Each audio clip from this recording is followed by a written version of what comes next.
This week's episode is about overcoming the tortures of writer's block. So often, students avoid a paper because of the pain associated with writing that first sentence. But writing doesn't have to be so terrible. In fact, in many cases, it can be fun. It's an art form after all. Today, we're talking about how we can make writing enjoyable and even playful. This week's guest is Davood Gozli, PFAU Academic Writing editor and coach, specializing in psychology. Davood has over 7 years of university-level teaching experience, a Bachelor of Science from Trent University, and a PhD in psychology from the University of Toronto. He's published a book, and he says here dozens of peer-reviewed articles, but it's much more than that. He even has published an article with one of his students. He really loves helping students, making them feel comfortable with writing. And most notably, he believes in the power of writing as a personal practice that can excite, enliven, and empower us. Welcome to our podcast, Breathe In, Write Out, Davood. Thanks very much for having me, Lisa. It's good to be here. So you're kind of probably the most unusual academic I've met in all these many years, who's really into writing. And even when you were a professor in Macau, you didn't have exams, you had students write essays. So really promoting and understanding the importance of honing the skill of writing. Can you tell us a little bit about your own experience with writing, and have you always been interested in becoming a writer? Yeah, that's a great question to begin with. Let me first start with a general note about writing and then more the academic side of writing. I started keeping a diary, when I was 9 years old. My mother gave me the gift of my first diary. It was like a daily planner. So it had the date on top of each page, and I could write a description of each page in the evening. And I remember also like feeling a little bad whenever I skipped a day. I always wanted the pages to be full. So on and off, I kept diaries, and then school started. In high school, I remember teachers requested essay writing, and that's when I started having kind of like a negative, like many students, negative reaction to writing, because it became work, became chore, and I felt like I don't want to do it. And then years later, I became interested in psychology, and through my interest in a specific discipline, my desire to write also grew back, and I started to enjoy writing, and not just enjoy, but appreciate its importance in understanding, in expression, self-expression. Right. Cool. Do you still have that diary? No. Really? Oh, I still have my very first diary from when I was 10. Nice. Similar age. I have an entire box of them, and they're kind of fun to go back to and read. I don't know if you have any of yours, but to go back to and read and really kind of like, oh wow, yeah. I remember when I was at that stage of life, or you can kind of see how you've changed over time by examining your thoughts. Or I find sometimes like it's quite insightful what you write down, and you're not really like aware. Yeah, and then also you might realize how much you are the same person, even though it's like a 10-year gap or 20-year gap. And we might feel like we've changed a lot, but a diary can remind us that like in some ways we are still the same. That's fun to see. So do you still have a diary or a journal? Is this something you keep up as a practice? Yes. Okay. I try to not every day, but in a semi-regular way, like once or twice a week at least. Okay. To write entries in a journal. Now it is electronic. Everything is electronic. Oh, okay. I still have a physical book. So how do you think that journaling, or that process of journaling, helps you with other areas of writing? Because it's kind of the place where it's non-judgmental. Probably no one's going to read it. You can make a lot of mistakes. I don't know about you, but me, I don't care so much about spelling in my journal. How do you think those two fit together? Yeah, I completely agree. It's a place where we don't care about these things that are commonly very important, like spelling and punctuation and grammar, or like meeting the standards of a teacher or meeting some kind of external standards. So it is a place where we can relate to ourselves. And to me, that's kind of like a background of all other writings. So it is a place where all other forms of writing can grow out of, as long as I have a place where I can totally freely write, engage in writing explorations. Then I can tweak that, or I can limit that in some specific ways to meet some more specific demands or goals. So it gives you a place for free expression. Right. So it's pretty challenging, I think, writing a book. I mean, I think you can tell us about it, but I imagine it requires like a lot of discipline. It's probably hard to write every day. To me, it seems like it would take years and years and years and years to write a book. Can you tell us a little bit about that process, and maybe what did you do in those moments when you got stuck? Because I imagine you were stuck, or maybe you weren't. Maybe you're some sort of miracle book writer.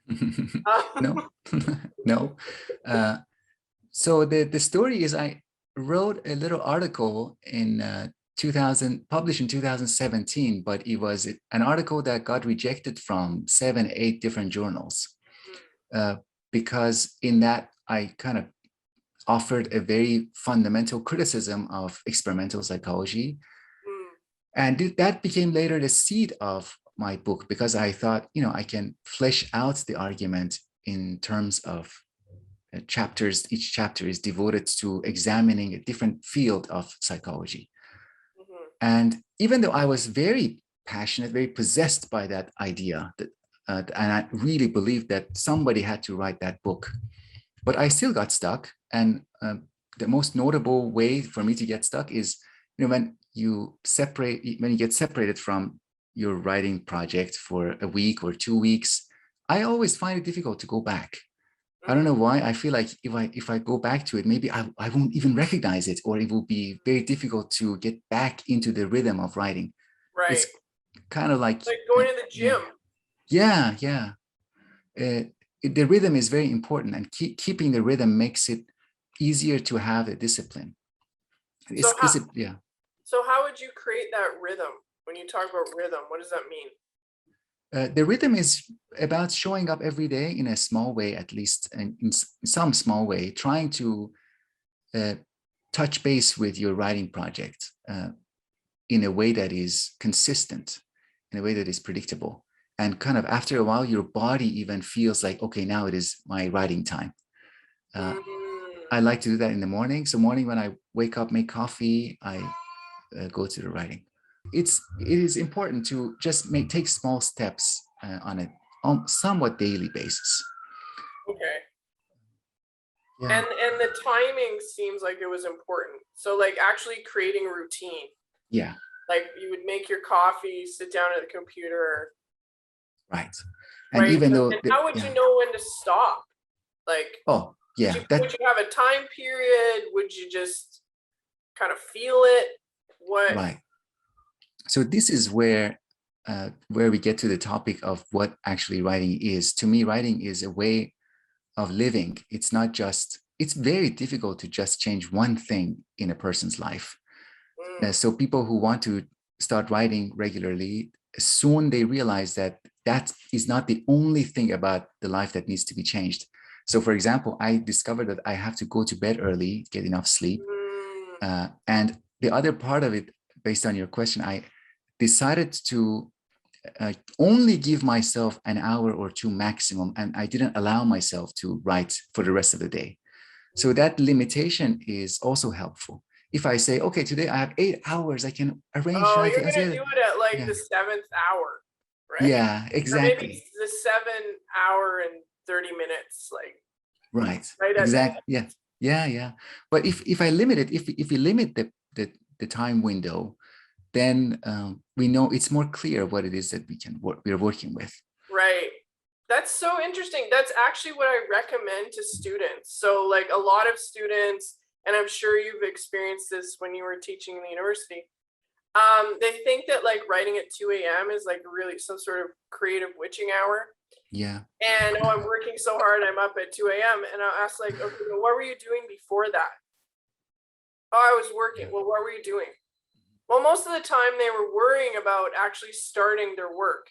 So what I always suggest, what I do is a activity where I get them to track their day. Like, when do you eat? How do you feel when you eat? How much sleep are you getting? When are you going on your phone, chatting with your friends? When do you actually start your work? When is reading easy? When is writing easy? Mm-hmm. And then after that, then we sort of kind of start to build in or plan out some routines. And I'll tell them like, block exactly what you did. Block in it. Now I could get better at this myself. Block in an hour or two of time. Say you have to do readings or whatever, and put it in your calendar every day. And they're like, well, why would I do that? That's not a class. That's not like, well, because that exactly what you said, that structure kind of creates the pressure you need to do the task. If you don't have the structure and you look at the calendar as visual and it looks like, oh, I have all this free time today, I'm going to write for 8 hours. First of all, can you actually sit down and concentrate for 8 hours straight? No. And second of all, it's going to create this idea from the moment you wake up, you have all this extra time. So you're going to just do it. You're still going to do 1 or 2 hours worth of work, or you're going to do it at the end of the day. And you could have spent the rest of the day doing other things. So I really love that. That's a good thing to bring up. And like, I just want people to know that, look, Davood wrote a book using this technique.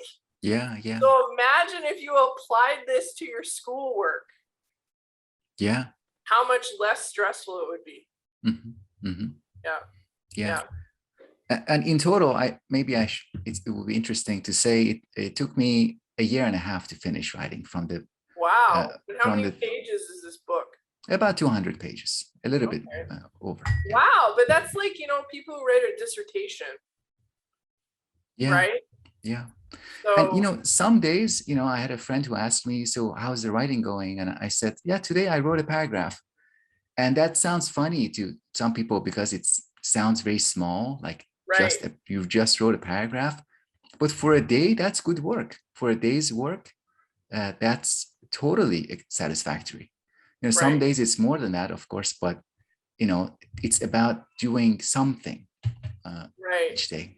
Yeah, it builds up, right? It's like if you had a little piggy bank and you put $0.25 in today and $1 tomorrow and $5 and 10 cents. Over time, you crack open the piggy bank. Yeah. There's going to be a lot in there. That's right. So did you ever I know some people, we had a guest on, she's writing a novel. She was one of our creative writing teachers, Lynn. And she used an app where it actually tracks the amount of pages, and she would set like page goals.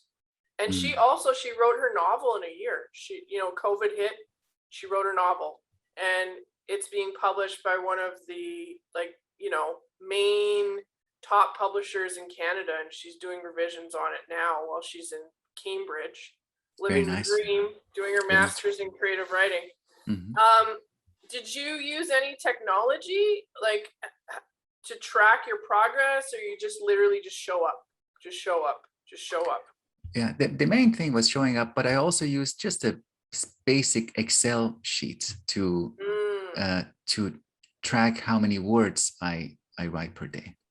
Okay. And it's important to be aware of what we are doing. This is similar to your advice to students. First, we keep track of what we are doing. And then we set goals on top of that. And our goals are always small steps away Right. from what is actually happening. So it shouldn't be too drastic, because that would be disappointing. Okay. Yeah. And so how did that help you, knowing your word count every day? Was that motivating, or like what was just a thing you did? In general, I think it's reassuring to know that, yeah, I'm moving forward. If you can tell yourself, I'm moving forward, I've done this for the past like 6 months, and that's evidence that you can continue doing it. Mm, Because there are many moments of doubt where I might ask myself, can I finish this? Can I ever get to the end? And right. I mean, the answer to that is partly in what I've done so far. If I've Yeah. done it so far, then it can continue. Yeah, you can look back Mm-hmm. and see. So was your book self-published, or did you? No, it was published by Springer. Okay. Uh, Because I was talking about this topic with another guest who does shorter writing pieces for like communication crisis, and he was talking about the number of revisions you have to do to get a small little sound bite, or a speech or something. So, and I think this is something students often struggle with. They're like, okay, I got my paper done at 4 a.m. Why didn't I do so well on this? Why couldn't the person understand me? Well, did you go back and actually read through it? Did you take the time to do a few revisions? mm, So it took you a year and a half to write your book, but how much of that time was actually revisions, mm. would you say? I went through it chapter by chapter, and I was working with an editor, which is really helpful. So this is something that we offer to other people, at PFAU Academy or Institute. We offer that editorial like relationship to authors, but when we take the position of an author, it's really helpful to work, because that also, the editor can keep you accountable. I kept saying to the editor, for example, in a month, I'll send you the next chapter. So each chapter we went through a revision for that chapter. And it was really helpful, because sometimes something made sense to me completely, and the editor would say, this doesn't make sense at all. Right. I don't know what you mean here. And I was like, wow, how is that possible? And let's get back to work. Right. Well, Yeah, it made so sense in your head. yeah. Right. If I have to divide it, I would say at least half of it was in revision and rewriting. But it was interspersed. It was after each chapter, I spent time revising, and then at the end, again, another revision of the whole book. Yeah, that's an important piece of knowledge. And like, same thing, I was mentioning Lynn, and I think she's on about the 3rd revision of her novel. Mm-hmm. So the publisher, like, she wrote it, she got an agent, she found a publisher. Even that first draft, she got feedback from friends. So the publisher accepted the draft, but now she's going through and revising it again and again, and also working with an editor. So I think just, especially, and I remember when I was younger, like, you have this idea. Who was I talking to? Oh yeah, I had another student, and she was talking about her lack of confidence, and it comes from, well, I'm reading these articles, and these articles I read are so well written, and here I am struggling. And I said to her, yeah, but these people have like 20, 30 years of practice. And I think, like that student, a lot of people who are beginning writers kind of have this perception that, like, well, these people who are good writers, they were just always good writers. But it takes a long time, a lot of changes. It's a collaborative process, as you mentioned, in many situations. I think most situations where something gets published, even if it's self-published, probably the person asks their friends for some feedback. That it takes time and practice, and you improve over time. So if you're at the beginning, you can't read some like academic article or book and be like, oh, I can't do this. Well, that person couldn't do it either when they were your age. Yeah. Probably. Well, you can Yeah. probably speak to that because Yeah. you've probably gone through that evolution, right? Hmm. Absolutely. And I want to add this footnote to what you said. Sometimes these academic papers are not really well written. Yeah, What good point. what is the feature that they have is that they're very technical, and they Mm, sound very technical, and they sound very uh, they sound as if they are coming from the point of view of experts. And right, what the students think that that's a good thing, that's a good quality, and they should also write in a way that is difficult to read, that is very technical, that only people in the field can understand. But that's not how we should write as much as possible in a way that is accessible, in a way that is right. clear. Uh, so True. Yeah, we're not living in the.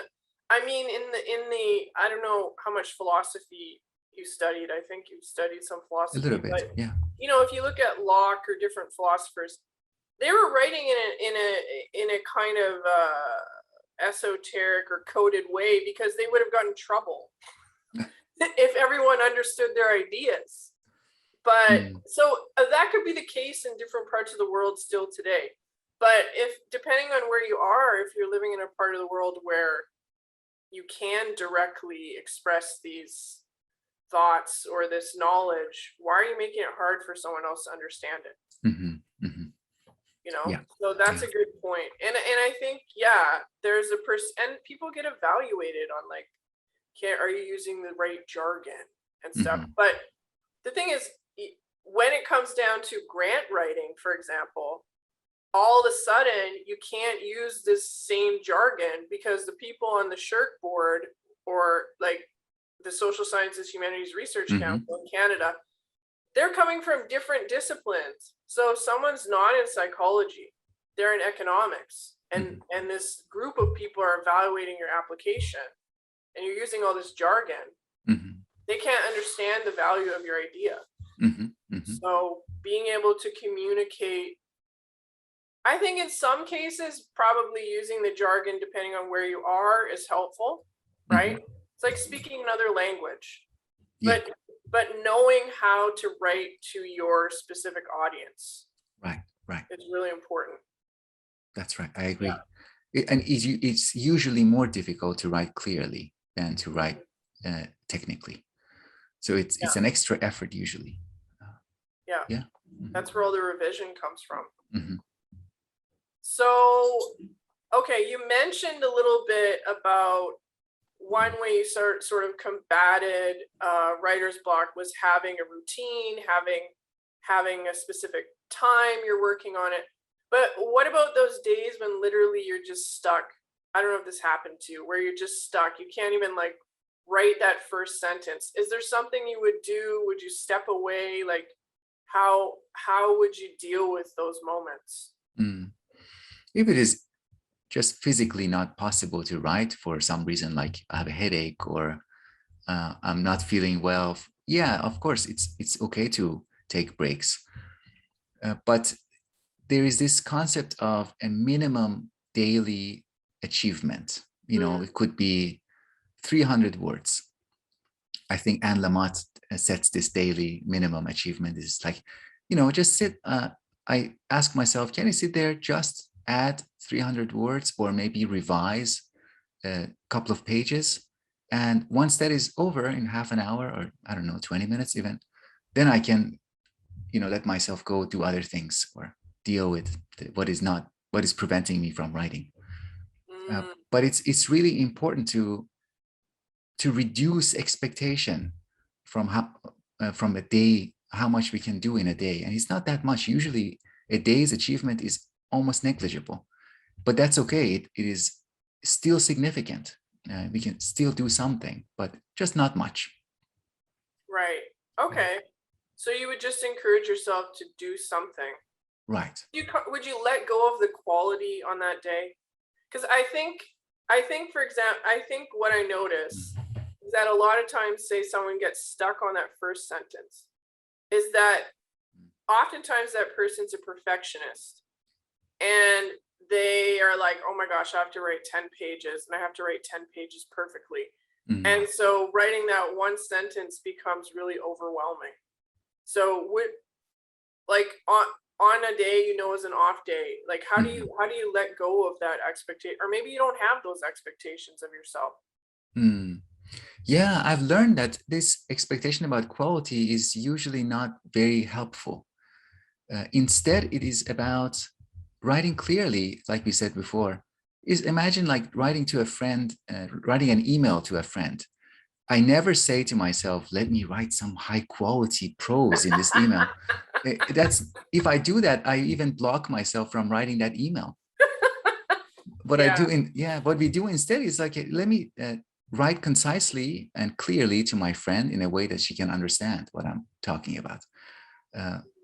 So quality usually gets in the way, and we have this like self-image maybe that we want to protect from the reality of our writing, and just letting go of that self-image, letting go of quality, instead just focusing on something like some kind of writing. Get the ideas out.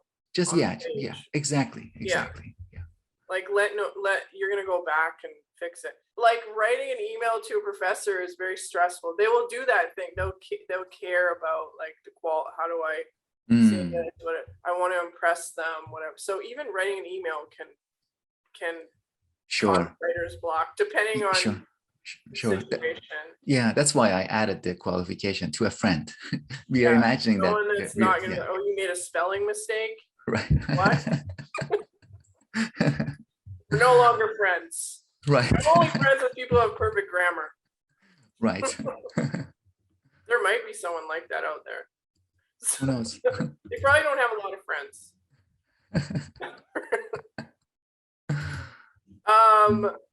I remember when we were talking about this podcast, you were talking a lot about making writing fun, making it playful. Can you tell us a little about what does that look like for you? What does that mean? That's a very important topic, very close to my heart. And I think getting to it while we try to avoid misunderstanding, I should first point out that the writing we do always is trying to meet some goals. There's always some goals, and there are always rules that we implicitly, at least, we are trying to follow these rules. So for example, the rules involved in writing an assignment. There should be a topic, there should be an argument, there should be some level of referencing, some level of critical thinking. So we can become aware of those rules, and then we can playfully reject some of those rules or replace some of those rules.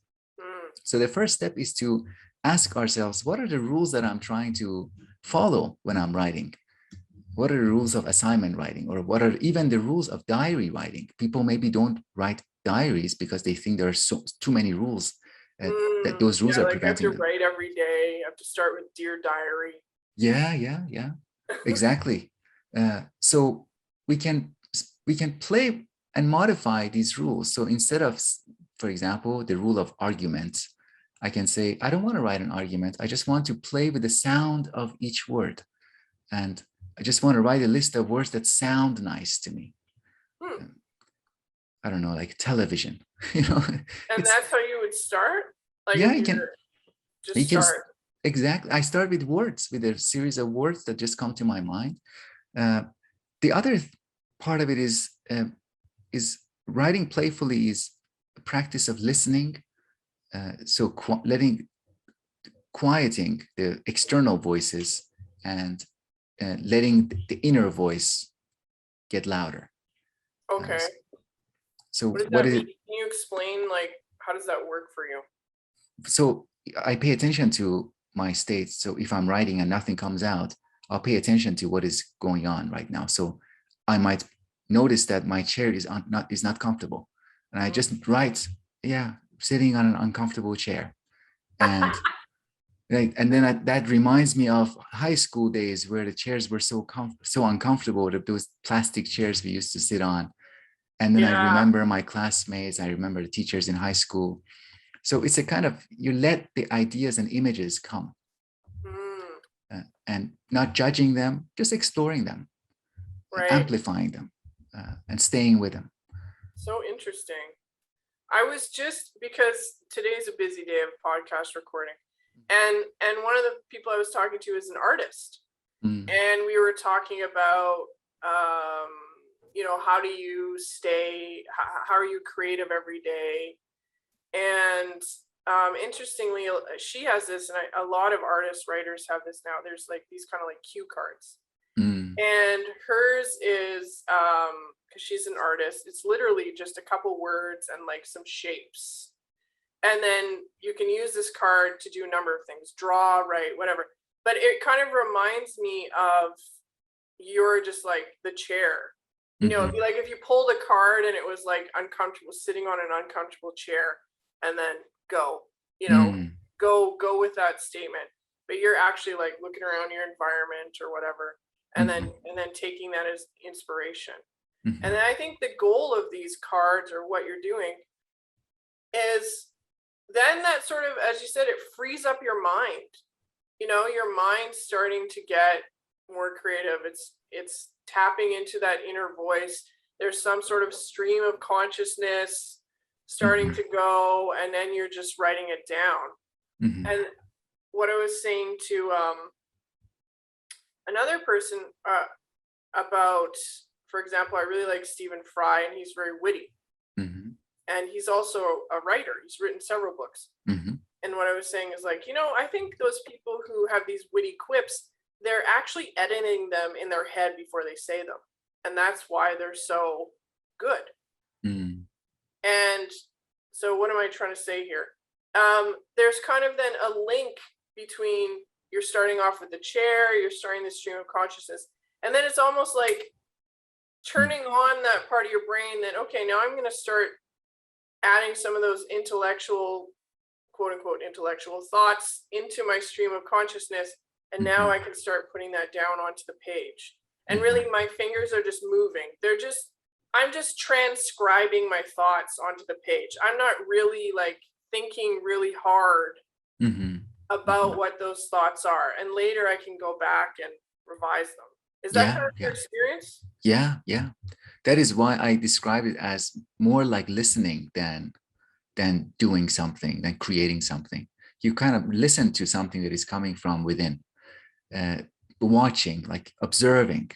And if we practice these observations, this kind of listening, we realize more and more how much there is. There's like an infinity of stuff that we can observe and write about without even leaving the room, without leaving where we are. Because you're absorbing information all day, but you're not even aware. Like you read something, you went on the street, you saw something, you ate your favorite snack, and all this information is being cataloged in your brain, and you're just quietly. And then memories, more distant memories, which is like a very rich place we can visit and write about. That's interesting. Good point.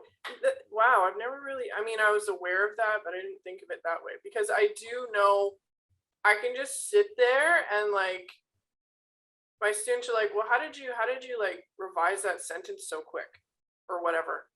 I don't know, something just happened.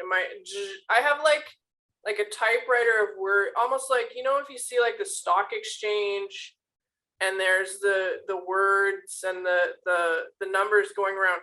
So it's kind of like that. I'll see the sentence before and then I'll just type it out. And maybe actually I might move some stuff around and then just flows out onto the page. And now let me ask you this quickly.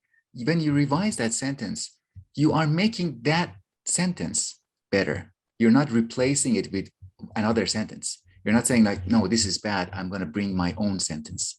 I think there is a truth in that sentence that you're bringing out. It's like the carving a statue. You're kind of being more faithful to the truth of that sentence. Would you agree with that? Maybe. Yeah. I don't think I really thought of it as truths. But yeah, I guess it is. It's kind of like carving. Yeah, because there's literally this stream of information. And I'm just going like tick, tick, tick, tick, tick, taking it all down, and like I'm going to make sense of it later, which is what I'd be doing if I'm journaling, right? And then if it's helping someone with some sort of assignment or even writing a poem or something, then I'm being a little bit more choosy out of the like I'm choosing things out of the ticker tape and then putting it into the piece. But it's you know, that's so wise, is that you need to somehow get that ticker tape going in your head, and you need different ways to sort of just let go, just let those thoughts come up, and then pick and choose from them, instead of sitting there and be like, I really want a really good thought to come up. Yeah. And then you're just blocking it. Right. You're blocking it with that thought. You're thinking about the thought. So the thought is like, I really would like to share, but like there's this ceiling of anxiety I can't get through. Yeah. And there's already a judgment that makes all the thoughts scared. They don't want to show up anymore because there's this very harsh judgment. I want a good thought. Whereas what we want to do, what we are encouraging students to do, is to let the thoughts come, and then later they can judge, or they can try to improve the thoughts. But don't make them more clear, I think. And rather than judge, my mom would always say to me, and she still says this, it doesn't matter how great your idea is if nobody can understand it. Yeah, absolutely. So what you're trying to do, maybe this is what you were saying when you were talking about truth, is there's something, you have some idea about like an assignment, a topic, something, and it's like working its way around inside. And then these little thoughts, phrases, words, they're popping up to try to help you to understand, like, what do you think about this, right? And then you just put them on the page. And then later you can go back, and it's like a puzzle. I was saying to someone else, writing is like that's why I like editing. Editing to me is a puzzle. Like now is application season, and I find it particularly fun because you have this restrictive word count. So people will write a really long personal statement or personal essay, but oh wow, we have to condense this down to 350 words. And you have to like keep going, okay, how can I say this more precisely? Do I really need this piece of information? What picture am I trying to, portray about this student, or what is the student trying to portray about themselves? So I'm kind of going off on a disorganized tangent, but I think, that's the whole process, is you're trying to take this abstract thing in your brain. You can sort of, I don't know, this used to happen to me in university and stuff. I would lay on the ground in my dorm room if I had writer's block, and I would just let things go through my head, and then I would get up and I would write them down on the desk, but on the computer. But that kind of like, you're trying to get that abstract idea out, and of course it's not going to come out perfectly because it's a complex abstract idea. Right? And that happens to even like the most seasoned academics, hopefully, because then that means you're challenging yourself. If you're not having that experience, you just keep writing about the same thing, like 5 books on the same topic, and you're just kind of refining. Well, it's easy because you're not actually trying to, explore something new. So it's important to constantly be engaged and be there, as opposed to just automatize it. It's like, I'm good at this, so I'm going to keep doing it. That happens at every level. But I mean, that automatizing things, I mean, that kind of fits in with capitalism, and it makes sense that we're encouraged to do that. But so creativity, a lot of times, I think, is in opposition to the system that we live in. And that's right. It's no wonder if you're a student or whatever, you kind of feel that tension or that pain, like, I should do this. I need to meet these expectations. But over here, I have this other idea. And then that's kind of what you were talking about when you're saying, like, know the parameters, know what's coming up over here, listen to it. But you don't have to totally like fit into the parameters. Like maybe there's something you want to change a little bit. And if you're really clear at your communication, you can usually get away with it. Like usually, even though you're not quite on topic of the assignment, if you're really, really clear and you have a really great idea and you've expressed it well, you usually can go in and argue that, like, I know that we were supposed to do this in the assignment, but I wanted to do this kind of extra bit. I mean, unless you have some really unreasonable person teaching you that's like, no, needs to be exactly like this. Most intellectuals are not going to punish you for having an original idea. Mm-hmm. Or experimenting, or for experimenting. Drop the class, get into it. Yeah, sure.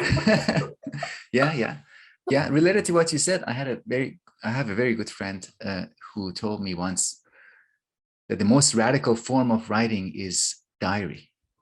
That's because you can go against all the parameters, all the norms that are set for regulating your writing and working within a system. Right. So it's actually, I totally agree that writing it could be a very radical act, even though it is extremely personal and private. But that's where we start.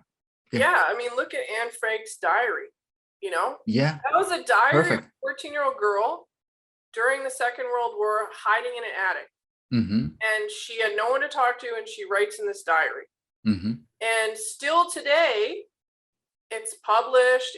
I saw the play when I was like about 12. Like, it's very, very powerful representation of what it was like to be a Jewish person living during the Holocaust, hiding out. Mm-hmm. And how often is some like child's diary, becomes almost like a cultural, like a piece of our culture, a piece of our understanding of like a historical period. And it's probably because it was so honest, as you said. Like, she wasn't censoring herself, even though everywhere else she was censored. Right, exactly. So one of the interesting aspects of that is that even her father, who later reads her diary, will say that I was surprised. I didn't know this side of my daughter. I didn't know this side of Anne. I didn't know she had this kind of wise, observant quality that was only expressed in her diary. Because even when she was interacting with her father, she was probably performing the role of a good daughter to some degree, but only on the pages of her diary she would really be able to be herself. Right. Yeah, and that's the same as in the book 1984. How the main character, later they find his diary, but he thinks like he's hiding out of the way of the screen, and because they're listening to everything, the only way he really can put his thoughts down and not have them censored is in this diary. Right. Mm-hmm. And so there is something, your friend is absolutely right about keeping a journal or diary, that's where you're kind of like most honest, free version of yourself can exist. And so this kind of like, we're kind of going, this is a good place because we started off with diaries. If you were to give a student just starting university, or maybe in high school, and sort of, you talked about the experience you had suddenly having to write essays, and all of a sudden it's painful.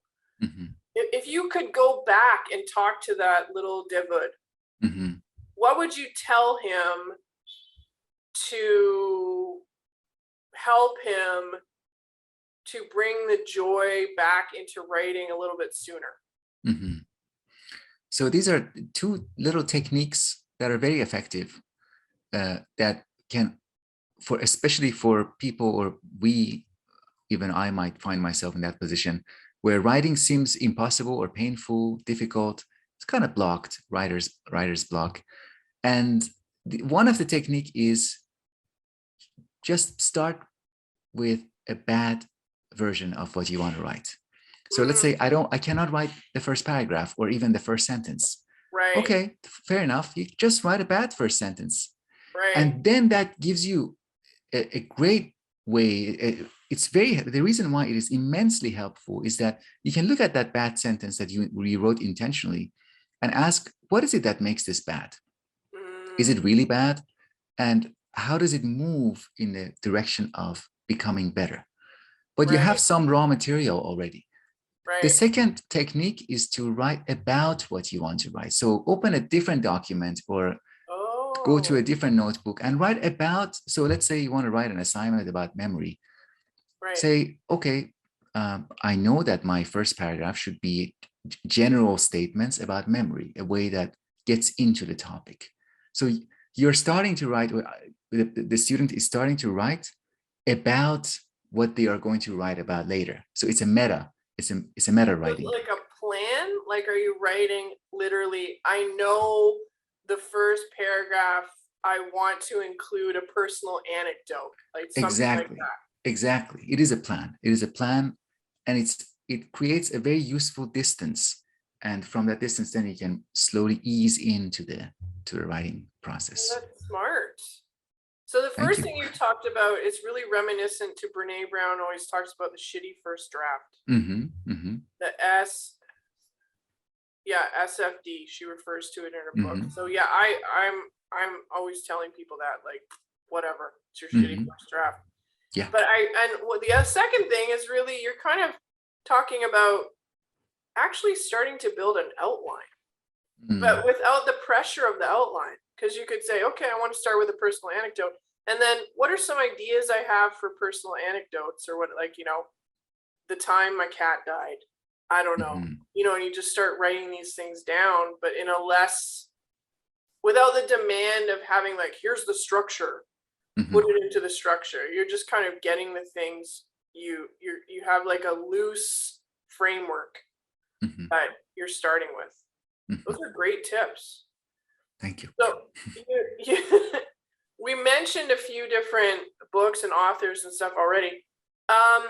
Is there a book or two or three that because I mean, you have this YouTube channel and you just read and review so many books.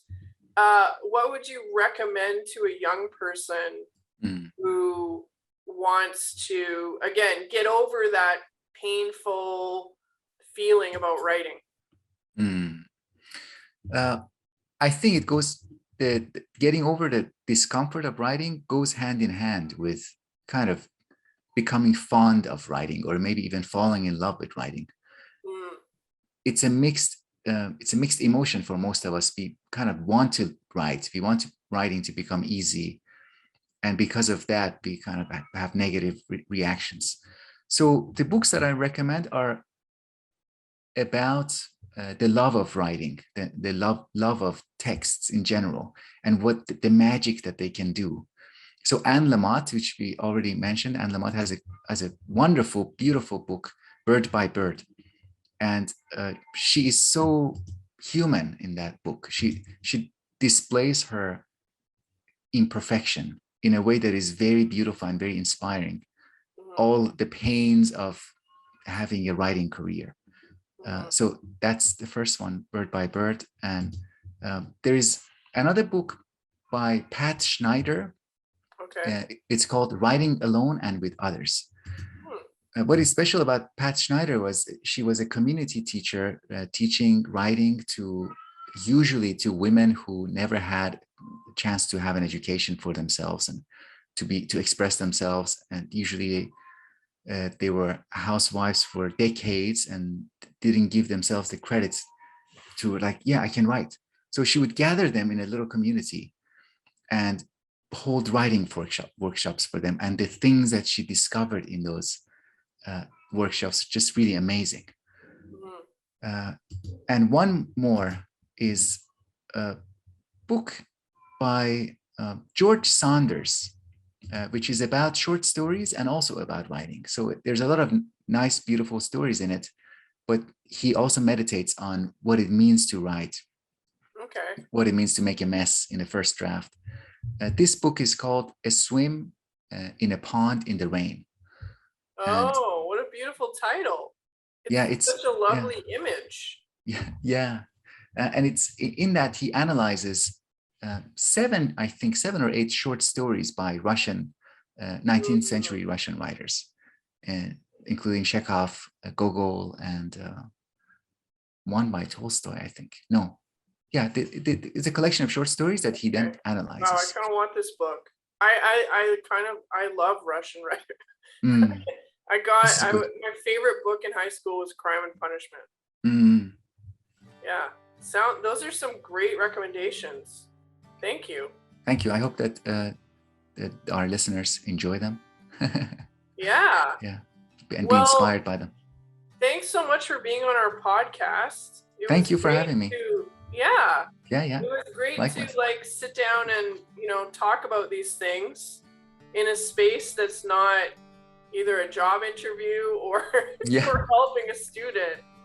I think we got a better sense of kind of who you are and what your philosophy is around writing and teaching. Mhm. So if people want to find out more about Davood, you can look on our website, www.fau.ca. He also has a YouTube channel. Like I said, he reviews a lot of books. He was telling me in the beginning here, he has like 200 videos.